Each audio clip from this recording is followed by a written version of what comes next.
berdoa dalam nama Yesus. Biar ini jadi kenyataan dalam hidup kami. Setiap saat kami berkata, Engkau pusat dari hidup kami.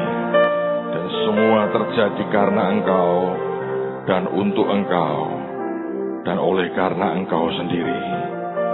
Tuhan, hamba berdoa, buat selalu Yesus jadi pusat hidup kami, dan bukan yang lain. Terima kasih Tuhan, terima kasih. Terima kasih Tuhan. Berkati umat-Mu dalam nama Tuhan Yesus. Saudara, Anda boleh duduk dalam hadirat Tuhan.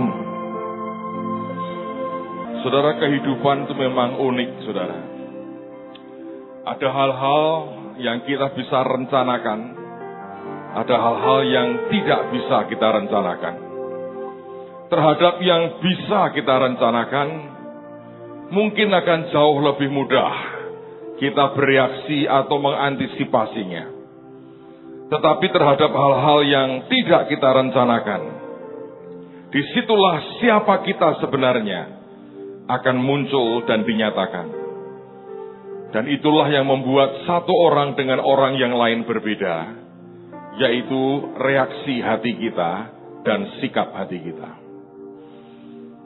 Manusia dari yang sangat sederhana sampai yang sangat canggih mencoba merencanakan banyak hal dalam hidupnya. Sebagian yang direncanakan itu berhasil. Sampai ada orang berkata, orang yang gagal merencanakan, orang itu merencanakan untuk gagal. Karena kita percaya akan kekuatan sebuah planning, sebuah perencanaan. Seperti Anda membangun sebuah gedung, maka pemilik gedung akan berkata kepada arsitek, aku ingin bangun gedung seperti ini. Biasanya akan disket oleh arsiteknya, dan itu akan dirancang, kemudian bagian sipilnya akan menghitung dan sebagainya. Maka kalau rancangan itu tidak sempurna, maka mereka akan gagal. Tapi kalau rancangannya sempurna, akan luar biasa. Namun sayangnya hidup ini bukan seperti seorang arsitek yang bisa merancang bangunan, dan kemudian mendesain sedemikian rupa dan membangunnya sebagaimana rancangan gambarnya. Kehidupan kita ini seringkali penuh dengan kejutan. Ada kejutan yang baik, ada kejutan yang kurang baik. Kejutan yang baik tentu membuat kita lebih senang. Kejutan yang kurang baik, itulah yang sebetulnya reaksi kita seperti apa, menentukan kelak seperti apa kehidupan kita. Saudara sekalian, saya ingin lanjutkan apa yang kita pelajari pada minggu lalu tentang Kingdom Explosion. Ini yang saya percaya dan saya yakini sebenarnya. Ada bagian pertama di mana Tuhan itu menambahkan. Alkitab mengatakan cara dahulu kerajaan dan kebenarannya, maka semuanya itu akan ditambahkan padamu. Di dalam Tuhan itu ada yang namanya penambahan. Shall be added unto you, akan ditambahkan bagimu. Tapi yang kedua, Alkitab mengatakan ada yang namanya pelipat gandaan atau multiplikasi. Itu yang Alkitab berkata ada 30 kali ganda, 60 kali ganda, dan bahkan 100 kali ganda. Tapi saya percaya di luar atau di atas multiplikasi, itu namanya explosion. Nah, Tuhan kita, Tuhan yang suka sekali mengadakan sebuah ledakan-ledakan yang ajaib. Dan hari ini kita masih belajar tentang Kingdom Explosion. Saudara, kita masih belajar dari kitab Samuel. Mari kita lihat 1 Samuel pasal yang ke-7. Oleh karena waktu tidak akan saya bacakan lagi seluruhnya. Tetapi saya akan membaca mulai ayat yang ke-6. Supaya kita menghemat waktu dan kita sampai kepada poin kita pada pagi hari ini. 1 Samuel 7 pada ayat yang ke-6 Alkitab berkata, setelah berkumpul di Mispa, mereka menimba air dan mencurahkannya di hadapan Tuhan. Mereka juga berpuasa pada hari itu dan berkata di sana, kami telah berdosa kepada Tuhan. Dan Samuel menghakimi orang Israel di Mispa. Ketika didengar orang Filistin bahwa orang Israel telah berkumpul di Mispa, majulah raja-raja kota orang Filistin mendatangi orang Israel. Serta didengar orang Israel demikian, maka ketakutanlah mereka terhadap orang Filistin. Lalu kata orang Israel kepada Samuel, janganlah berhenti berseru bagi kami kepada Tuhan Allah kita, supaya ia menyelamatkan kami dari tangan orang Filistin itu. Sesudah itu Samuel mengambil seekor anak domba yang menyusu, lalu mempersembahkan seluruhnya kepada Tuhan sebagai korban bakaran. Dan ketika Samuel berseru kepada Tuhan bagi orang Israel, maka Tuhan menjawab dia. Sedang Samuel mempersembahkan korban bakaran itu, majulah orang Filistin berperang melawan orang Israel. Tetapi pada hari itu Tuhan mengguntur dengan bunyi yang hebat ke atas orang Filistin dan mengacaukan mereka sehingga mereka terpukul kalah oleh orang Israel. Keluarlah orang-orang Israel dari Mispa mengejar orang Filistin itu dan memukul mereka kalah sampai hilir Betkar. Kemudian Samuel mengambil sebuah batu dan mendirikannya antara Mispa dan Yesana. Ia menamainya Ebenezer, katanya, sampai di sini Tuhan menolong kita. Demikianlah orang Filistin itu ditundukkan dan tidak lagi memasuki daerah Israel. Tangan Tuhan melawan orang Filistin seumur hidup Samuel. Dan kota-kota yang diambil orang Filistin daripada Israel kembali pula kepada Israel, mulai dari Ekron sampai Gad, dan orang Israel merebut daerah sekitarnya dari tangan orang Filistin. Antara orang Israel dan orang Amori ada damai. Samuel memerintah sebagai hakim atas orang Israel seumur hidupnya. Nah, saudara sekalian, kalau Anda punya Alkitab, The Message, kalimatnya akan luar biasa, akan bagus sekali. Kalau Anda lihat pada ayat yang ke-6, dikatakan begini. So everyone assembled at Mizpah, semua orang berkumpul di Mizpah.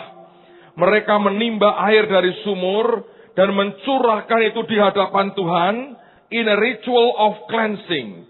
Sebagai sebuah ritual pembersihan, pentahiran, pengudusan. Mereka berpuasa sepanjang hari dan berdoa. Dan berkata, we have sinned against God. Kami telah berdosa di hadapan Tuhan. Lalu kemudian ada kalimat yang bagus.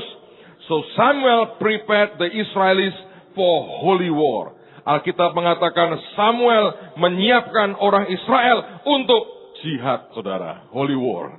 Mereka juga punya. So, ayat berikutnya.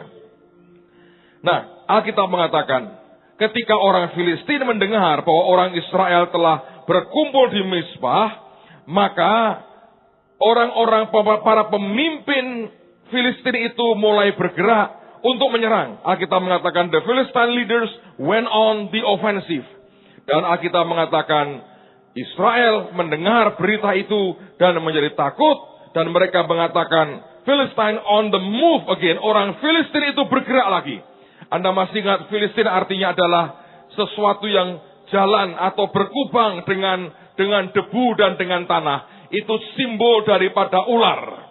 Dan mari percaya, ini bukan tahun ular buat kita, percayalah.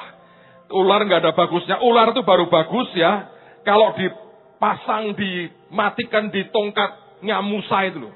Dibuat kayak tembaga itu. Jadi ular itu baru bagus kalau Anda tidak biarkan dia berkeliaran. Anda paku pada kayu itu, maka itu selesai, itu bagus. Ada orang-orang, Pak, teman saya kayak ular itu bagusnya kalau dimatikan dagingnya, baru keren, saudara. Kalau masih hidup, berbahaya itu, gawat sekali. Teruskan. Alkitab mengatakan ayat 8, mereka memohon kepada Samuel, berkata, pray with all your might. Dia berkata, doa dengan segenap kekuatanmu. Dan berkata, jangan biarkan kami begitu saja. Doa kepada Tuhan, Tuhan kita, supaya dia menyelamatkan kita dari kaki orang-orang Filistin ini. Lalu Alkitab mengatakan, ini ajaib sekali. Samuel mengambil seekor domba yang masih muda, yang belum disapih, masih menyusu, dan dia mempersembahkan seluruhnya, offer it whole, as a whole burnt offering to God, sebagai persembahan yang seluruhnya bagi Tuhan. Jadi seluruhnya, satu ekor itu dipersembahkan, bersyafaat bagi Israel, dan Tuhan mendengar. Ayat 10, ini yang Anda perhatikan. Ketika Samuel sedang mempersembahkan korban persembahan, korban bakaran itu, orang-orang Filistin itu datang dalam jarak tempur dengan orang Israel. Bagus sekali. The Philistines came within a range to fight Israel. Terus Alkitab mengatakan, just then, baru saat itu, God thundered, Tuhan mengguntur. Dan digunakan kata bagus, a huge thunderclap exploding among the Philistines.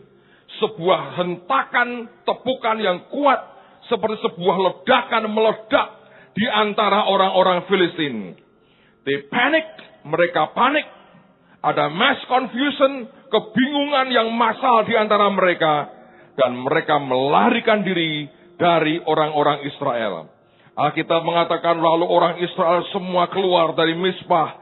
Dan kemudian mengejar orang Filistin, membunuhnya kanan kiri sampai ke Betkar. Dan Alkitab mengatakan Samuel kemudian mengambil satu batu karang yang besar dan didirikan antara Mizpah dan Shen dan diberi nama Ebenezer. Ebenezer artinya Rock of Help, batu karang pertolongan. Siapa itu? Yesus sendiri. Dan dikatakan ini sebagai tanda di mana Tuhan telah menolong kita. Dan Alkitab berkata, the Philistines learned their lesson and stayed home. No more border crossing. Orang Filistin sungguh-sungguh kayak orang kapok istilahnya saudara. Sudah kapok bener, kapok. Dan mereka tidak keluar rumah mereka. Tidak pernah lagi mereka menerobos garis perbatasan lagi. Selesai. Saudara, bagaimana supaya ada yang namanya kingdom explosion? Minggu lalu kita sudah belajar harus ada orang yaitu yang bernama Eleazar, yang artinya Tuhan telah menolong, simbol Roh Kudus yang harus melayani akan tabut Tuhan. Kita sudah belajar kingdom explosion dimulai oleh orang-orang yang hidupnya bergantung kepada pimpinan Roh Kudus dalam hidupnya. Saudara, hari ini Anda mendengar kesaksian, sebetulnya intinya apa? Apa yang Tuhan ajarkan kepada kita dikerjakan, itulah yang menghasilkan sebuah anugerah yang sangat ajaib sekali. Tapi faktor kedua, Anda perhatikan. Ketika orang Filistin mulai menyerang, maka yang dibuat pertama bukan menghadapi serangan. Bukan, perhatikan. Ketika musuh datang menyerang, yang dihadapi pertama bukan serangan yang datang. Tapi harus kita selesaikan semuanya, beresi dengan Tuhan. Kalau kita beres dengan Tuhan, maka urusan di luar kita akan beres. Kalau kita tidak beres dengan Tuhan, maka urusan di luar juga tidak akan beres. Saudara, satu kali Yakub pulang membawa 2 orang istrinya, 12 orang anak lakinya, dan juga anak perempuannya dengan kawanan dombanya. Dia pulang sebagai orang yang sangat kaya raya, tapi dia sadar bahwa kakaknya yaitu Esau masih dendam dan akan membunuh dia. Di tengah jalan dia mendengar bahwa Esau datang dengan 400 orang pasukan. Esau tidak datang kepada Yakub waktu itu untuk reuni keluarga, tidak. Kalau dia reuni keluarga, dia bawa istrinya, dia bawa anak-anaknya. Dia bawa 400 laki-laki, dan itu bukan reuni keluarga. Saudara tahu apa yang terjadi? Yakub memang mengungsikan keluarganya. Jangan sampai dibinasakan oleh Esau. Tapi hari itu dia sendirian. Di tepi sungai Yabok. Dan sebuah prinsip yang ajaib Tuhan tetapkan. Malam itu Tuhan menghampiri dia. Dan Tuhan bergulat dengan Yakub semalam-malaman. Sampai kemudian ketika fajar datang, Tuhan berkata, aku harus pergi. Yakub berkata, tidak, sebelum engkau memberkati aku. Yakub dipukul pangkal pahanya sehingga terpelecok dan pincang. Tapi hari itu Tuhan memberkati. Pergumulan dengan Tuhan membuat Yakub diubah namanya. Dari Yakub si tukang jegal itu menjadi Israel, the Prince of God. Saudara, pergumulannya sebetulnya lawannya Esau. Tapi lawannya diselesaikan di hadapan Tuhan. Lawannya diselesaikan ketika dia menghadap Tuhan. Dia bergulat dengan Tuhan. Yakub diubah jadi Israel. Kalau Anda baca di King James, bagus sekali ekspresinya. Ketika dia berjalan, Alkitab mengatakan, and the sun rose on him. Dan matahari itu terbit di atasnya. Alkitab mengatakan ketika dia bertemu dengan Esau, tidak ada kebencian lagi. Esau tidak punya kemarahan lagi. Mereka berpelukan, saling nangis, melepaskan rindu. Kebenciannya hilang sama sekali. Mengapa? Sebab Esau tidak melihat Yakub adiknya yang mencuri akan hak kesulungannya. Si tukang jegal tidak dia lihat lagi. Dia berhadapan dengan Prince of God. Ini sama sebetulnya. Ketika Filistin menyerang, harusnya orang berkata, mari kita bertempur, menyiapkan akan pasukan, membentuk akan formasi, dan mari kita sebetulnya mengatur strategi. Tapi apa yang Samuel lakukan? Dia mengambil seekor anak domba yang belum menyusui, dia taruh di depan Tuhan, dan dia bakar. Itu butuh waktu. Dan betul sekali, ketika Samuel belum selesai dengan persembahannya, orang Filistin sudah dalam jarak serang. Menurut saya itu sudah mungkin kalau dia ngelempar tombak kena atau dia bidikan panahnya sudah kena itu.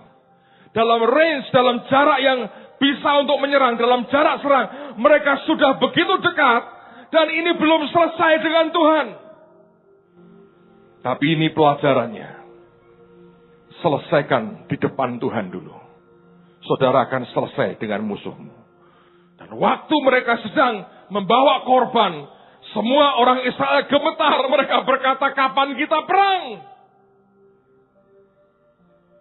Mati kalau caranya begini. Gemetar, tidak tahu harus seperti apa.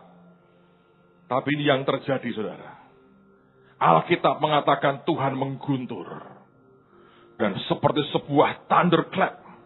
Tepukan yang seperti halilintar. Bam! Meledak di antara orang Israel.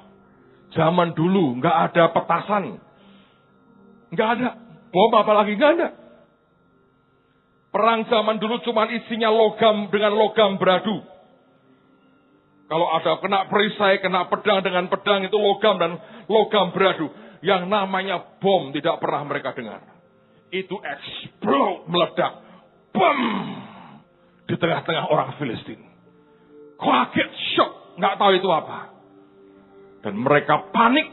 Dan Alkitab berkata, terjadi kekacauan massal di antara orang Filistin. Dan disitulah tentara Tuhan bangkit dan menghabisi lawannya. Orang Filistin tidak pernah keluar rumah lagi. Tidak pernah berani crossing the border lagi. Tidak pernah lagi ambil haknya orang Israel seumur hidup Samuel. Anda tahu prinsipnya. Ledakan rohani bukan karena kekuatan kita. Ledakan rohani bukan karena kesanggupan kita atau kebisaan kita. Tapi ada orang yang tahu bagaimana dia bereskan semuanya di hadapan Tuhan. Kepanikan, frustrasi, kemarahan, ketakutan tidak menolong apa-apa. Kalau segala sesuatu Anda bisa selesaikan dengan Tuhan, akan terjadi sesuatu yang ajaib dalam hidup kita. Amen, saudara. Itulah sebabnya Yesus harus jadi pusat dari kehidupan kita. Tidak boleh yang lain. Jesus harus menjadi the center of our lives. Samuel tidak peduli dengan musuh. Dia urus dengan Tuhan. Carilah dulu kerajaan Allah dan kebenarannya.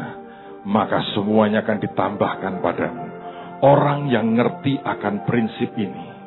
Orang yang faham akan prinsip ini. Itu akan menghasilkan sebuah explosion yang ajaib dalam hidupmu. Amen, saudara.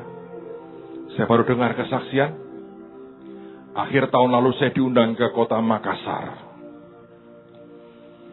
Ada teman-teman anak-anak Tuhan di kota itu yang sekarang mulai bangkit buat kotanya.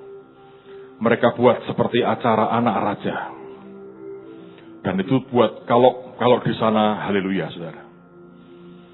Ada satu pimpinan ormas yang Anda sering dengar lah. Dia tidak diberitahu. Masa kita mau buat anak raja, ngundang pimpinan ormas begini kan nggak mungkin. Cari masalah. Tapi orang ini dengar. Dia baca flyernya.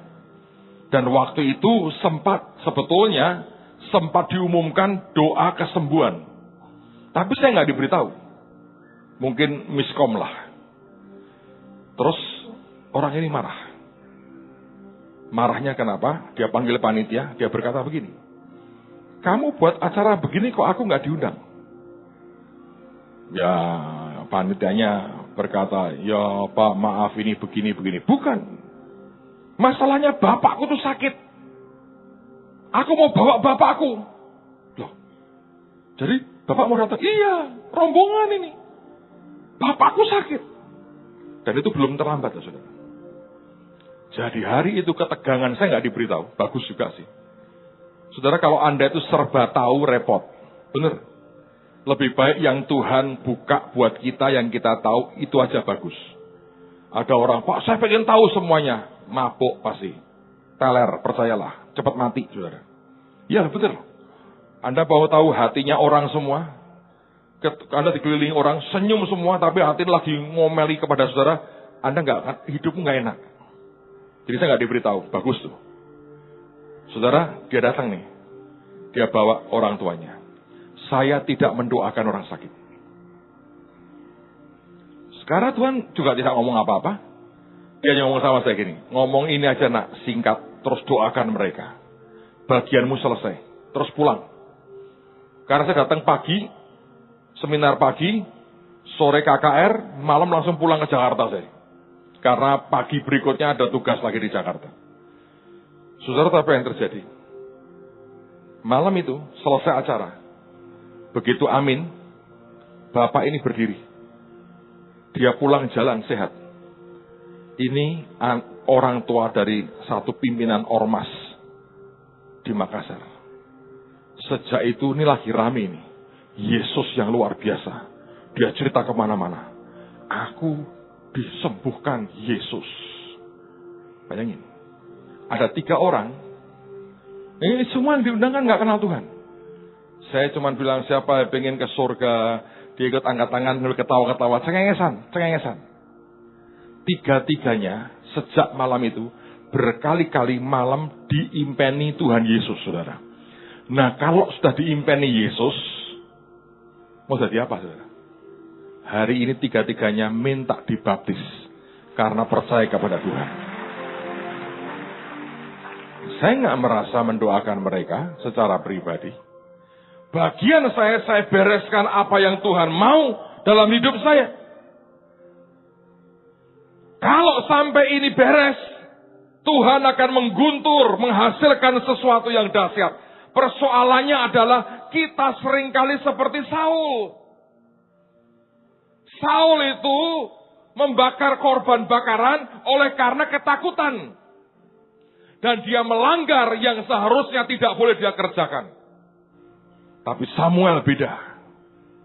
Dia lakukan karena itu harus dikerjakan di hadapan Tuhan.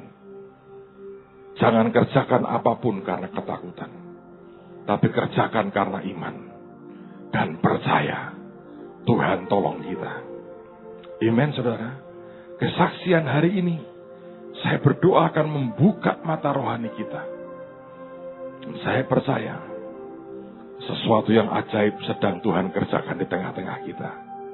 Yang percaya katakan amin.